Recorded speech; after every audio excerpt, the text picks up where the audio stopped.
आज दुनिया की नजरें वेनेजुएला पर हैं।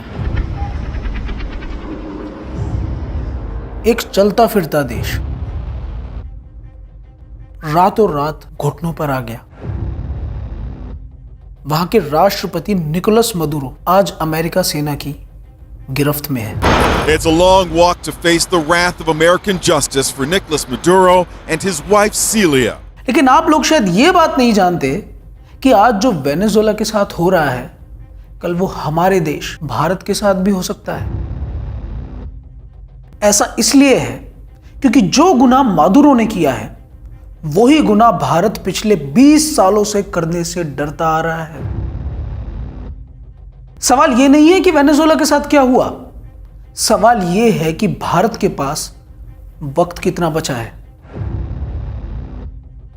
आज आप टीवी खोलिए, हर जगह एक ही कहानी। अमेरिका ने लोकतंत्र बचा लिया। मादुरो एक डिक्टेटर था, ड्रग डीलर था। Nicolas Maduro is a thug and a dictator. He has inflicted incredible suffering on the Venezuelan people. $15 million का इनाम था उसके सर पर। The US government has announced a $15 million reward for information leading to the arrest of Venezuelan President Nicolas Maduro. कहा गया कि वो अपने देश को बर्बाद कर रहा था। He has made millions of Venezuelans, 8 million Venezuelans are exiled all over the world. ये सब एक सफेद झूठ है। सच्चाई ड्रग्स नहीं है, सच्चाई है ये काला सोना।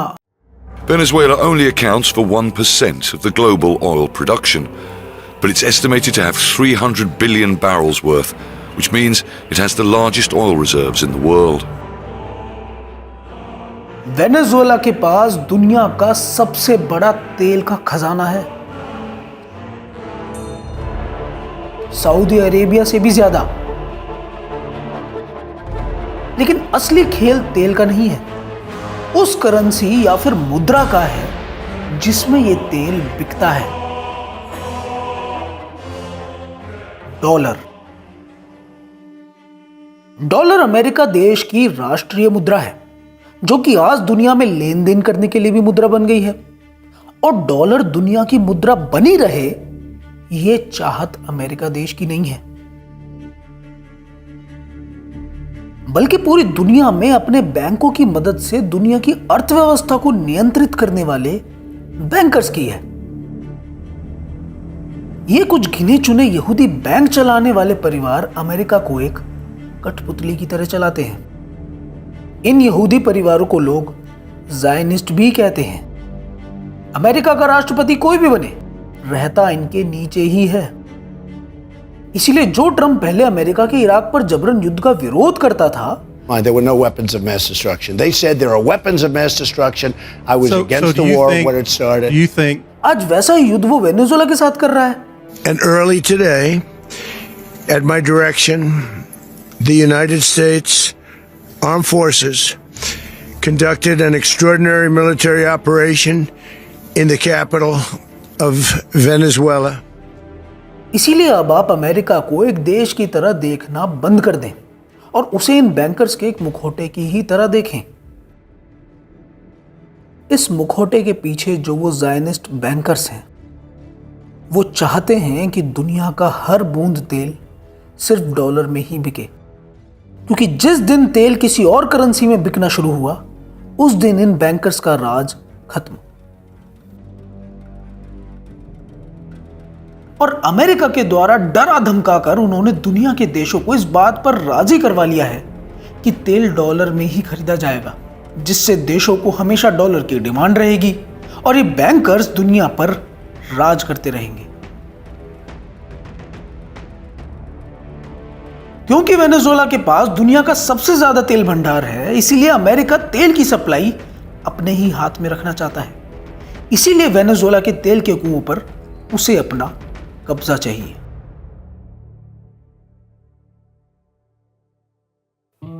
और ऐसा पहली बार नहीं हुआ है, बल्कि अमेरिका शुरुआत से ही ऐसा करता आया है।